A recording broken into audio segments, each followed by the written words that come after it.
What is going on, ladies and gentlemen? AJ Good here at the House of Masks, where we unbox and review cool stuff almost every single day, and today's video is going to be a bit different than what you're used to seeing here on the channel. Now, I have shot videos like this before, but it's been years and years since I've done one of these, so today's video is going to be a Q&A. But this isn't just a regular Q&A, because ever since we had a Salty Sally get really upset about the fact that I occasionally plug my Patreon, I've decided not only am I going to start plugging my Patreon harder, but I'm going to give even more rewards to my patrons. So in today's video, you guys get to see a patrons exclusive Q&A, and you're probably wondering like how that makes sense. If this is a patrons exclusive Q&A, then how are we, the general public, getting to watch it? And what I mean by patrons exclusive is that all of the questions that we are about to go over and I'm going to be giving answers to have been asked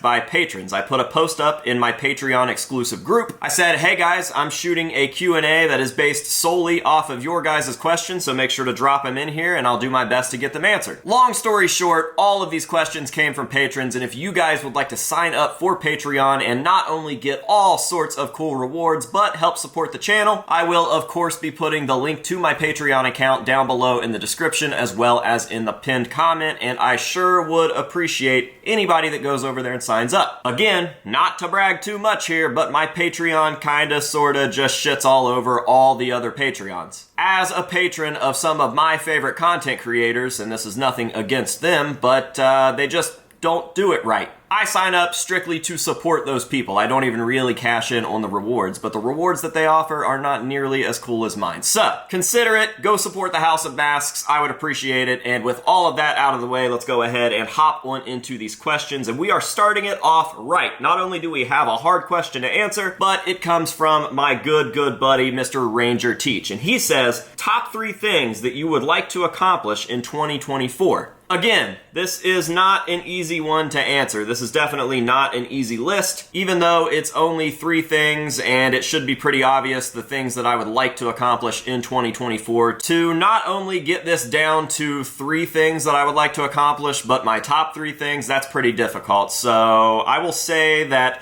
3 things that I would like to accomplish in 2024 in no order are PaleFest 2024. I would love to see the return of PaleFest. Now obviously PaleFest hasn't gone anywhere, but there is a very real possibility that we just aren't going to do it this year. It is a lot. It's a lot of money. It's a lot of stress. And to be honest, Bishop and I would be fine not doing it. Now we love doing it. That's what she said.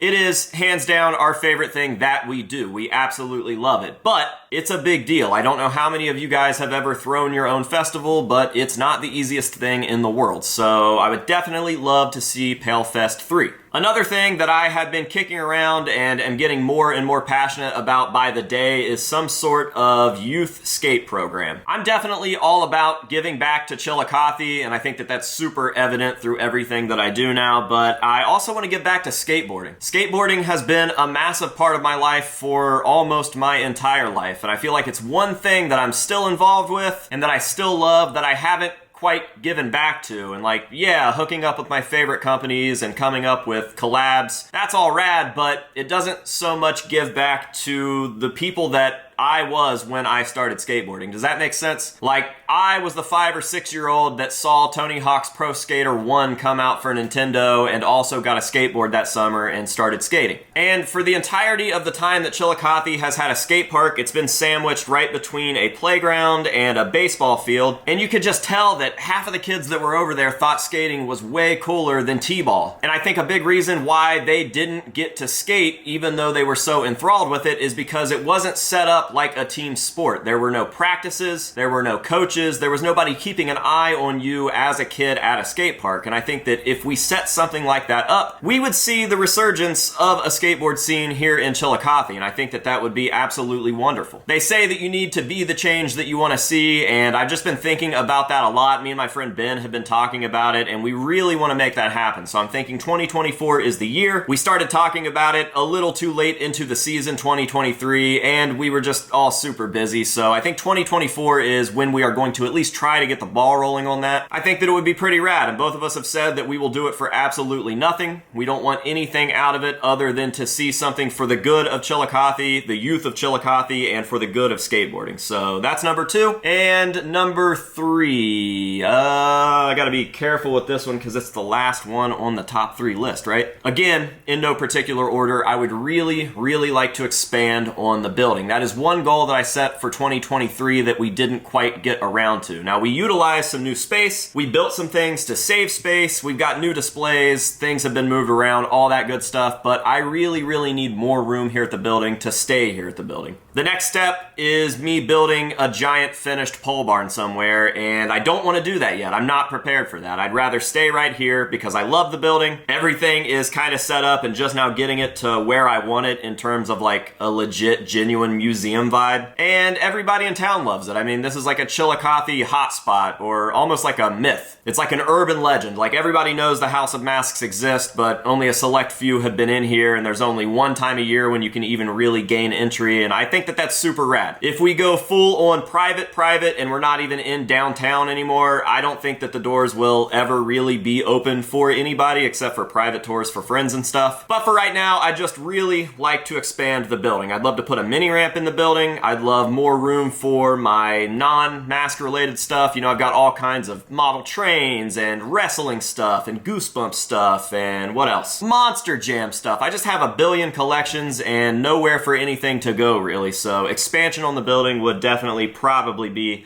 one of the top 3 things that I would like to happen in 2024. Thank you for your question, Ranger. All right, Douglas Cornett says, you have had Sid and Jay at past events like Palefest and Thanksgiving. Who would be on your list of Slipknot members that you would love to have featured at Palefest 2024 if there is one? And this is maybe the easiest question to answer on the list. I would love to have Sid back. I would love to have Jay back, but if we have to pick a new dude to bring to Palefest 2024 and he's gotta be in Slipknot, it's Michael Pfaff, easy. I think that that's the obvious choice. I mean, he is the last new guy really breathing life into Slipknot. We don't know much about the new guy, and he doesn't really do anything for me. And then there's V-Man. And the rest of the guys, I don't really care to have them there. I mean, if we had Corey Taylor, that would be sick. I really like Corey, and I think that Corey would draw in so much money for the festival, but it's pretty unrealistic. I mean, that dude is a full-on rock star at this point. But Mike Pfaff is still the new guy. He's still down to earth, he's still rad, and he's one of the most interesting parts about modern Slipknot. So I would love to have Pfaff.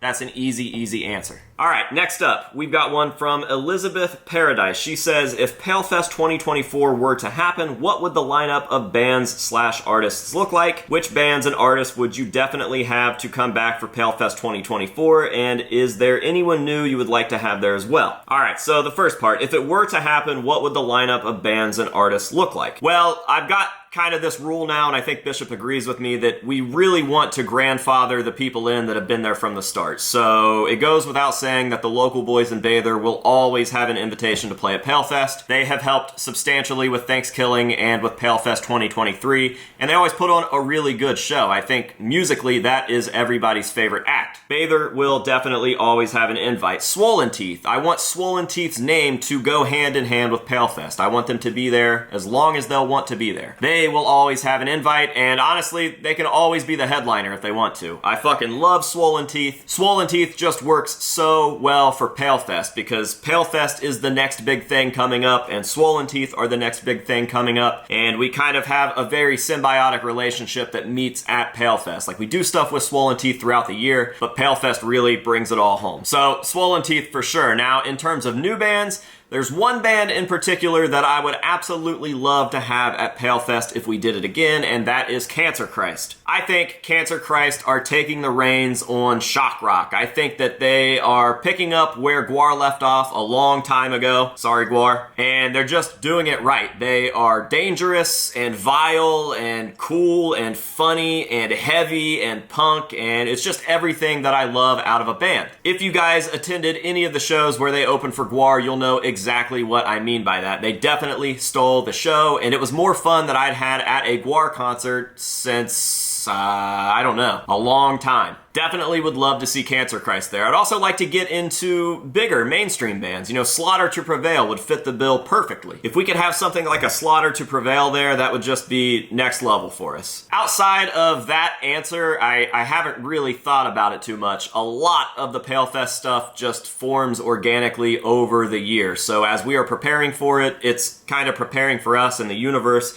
is tossing us exactly what needs to happen. So I hope that that's a decent enough answer. It kind of seems cop-outy because I said something about grandfathering people, so like we'll always have Ricardo and we'll always have swollen teeth. But yeah, that just is what it is. This type of thing just happens organically and naturally, and that's what I like to happen. So if we get a giant crazy name like Slaughter to Prevail, it was meant to be. And if not, it is what it is. All right, we've got one from very, very long-time patron Daphne, and she's not only a very, very long-time patron, she's also a big help around the House of Masks camp. She is a mod on my YouTube live streams, and she is a moderator over at the House of Masks Hangout. So, shout out to Daphne. She says she has 2 questions. 1, compared to where you started when you began making YouTube content and where you are now, what would be the biggest noticeable difference? And, you know, I don't know. The only thing that I've really noticed is that the people that never really thought I was cool definitely think I'm cool now. I think that that comes with success of literally anything. You could be like a successful bowler and everybody would like kind of suck your dick a little bit because you're just good at something and you have notoriety, and it is what it is. I don't look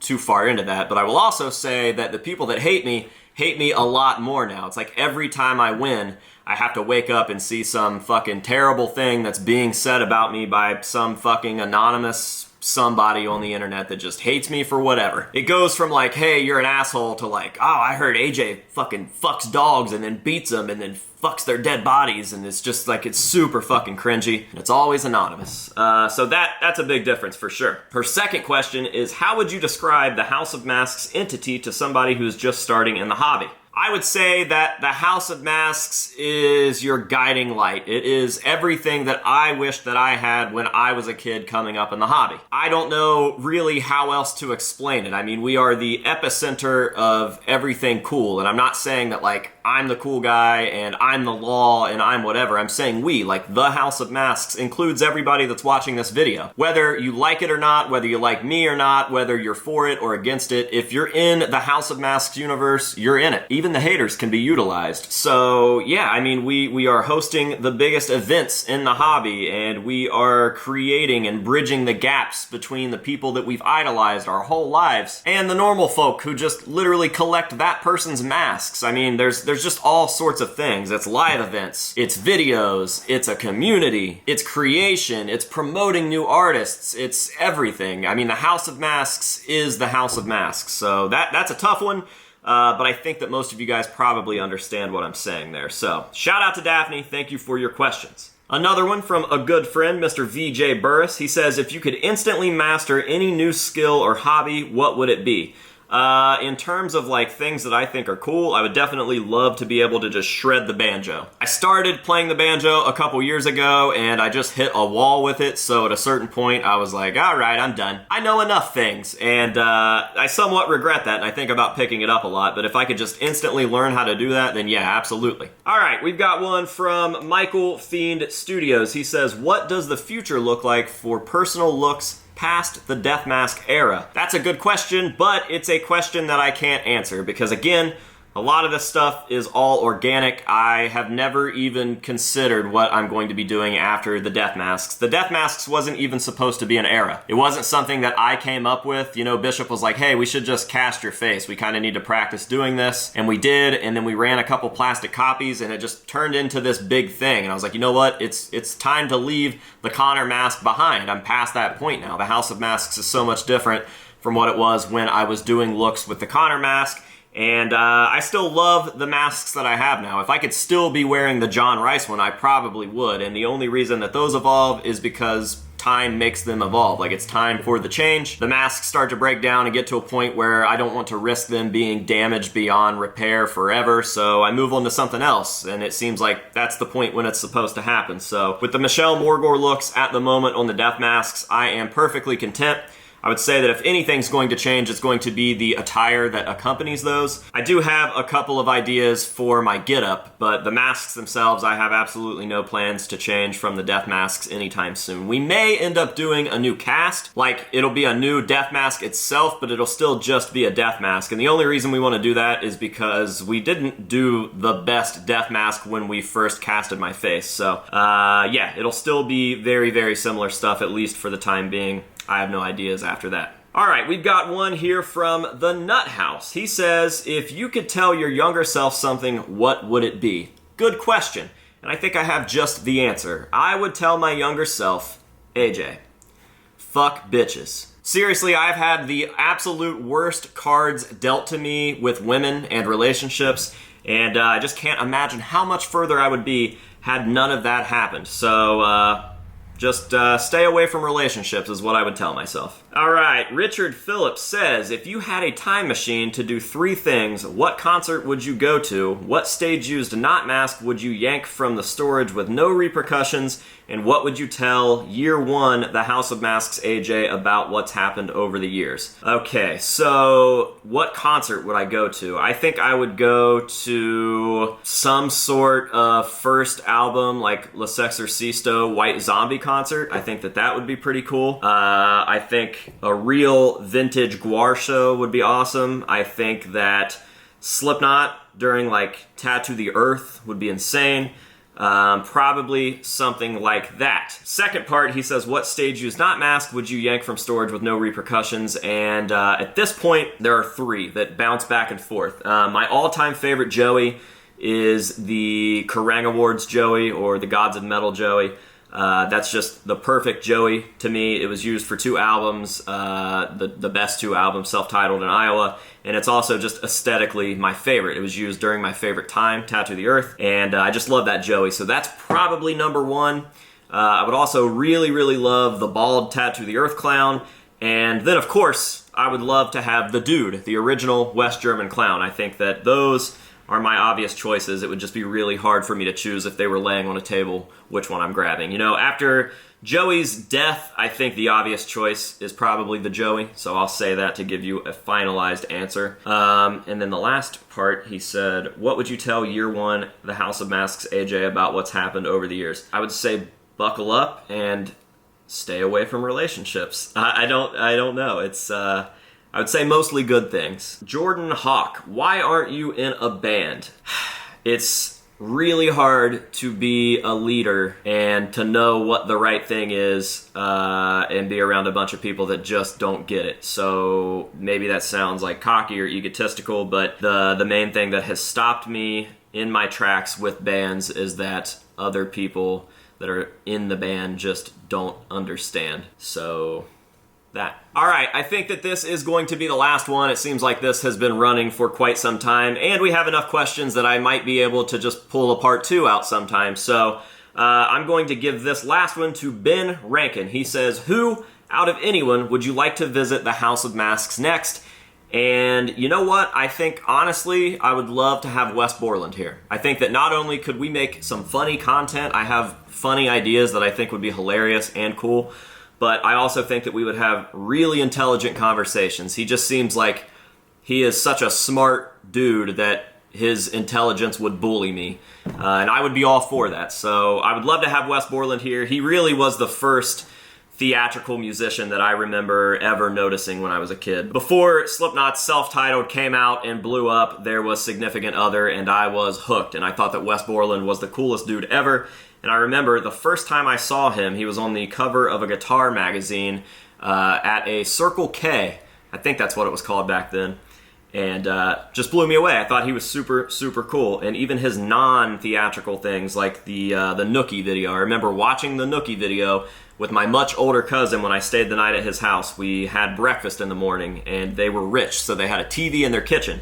And he had like TRL on, and Nookie came on, and just seeing Wes Borland with his contact lenses in, I was like, dude, this is game over. This is the coolest thing ever. So I think it would be super full circle to have Wes Borland at the House of Masks. And that is the final question for this video. So thank you guys very, very much for watching. Special shout out to my patrons for not only being patrons, but for submitting all these questions. I think that we had a very, very good response to this. We maybe did a quarter of the questions that were listed, so it'll be really easy to break one of these out again in the future. But yeah, shout out to my patrons. If you guys would like to become a patron yourself, again, the information and the link is down below in the description as well as the pinned comment, and we would love to see you. There's a reason that this Patreon is blowing up so big now, and that is because people have made the switch, they've come over, they've checked it out, and they don't leave. Everybody knows that this Patreon is the greatest Patreon, and it's $5 a month. I mean, come on. So yeah, I think that that is going to do it. Thank you guys again for watching, and until next time, this has been AJ Good here at the House of Masks, telling you to say no to drugs and alcohol, and yes to Patreon, and we will see you guys in the next one.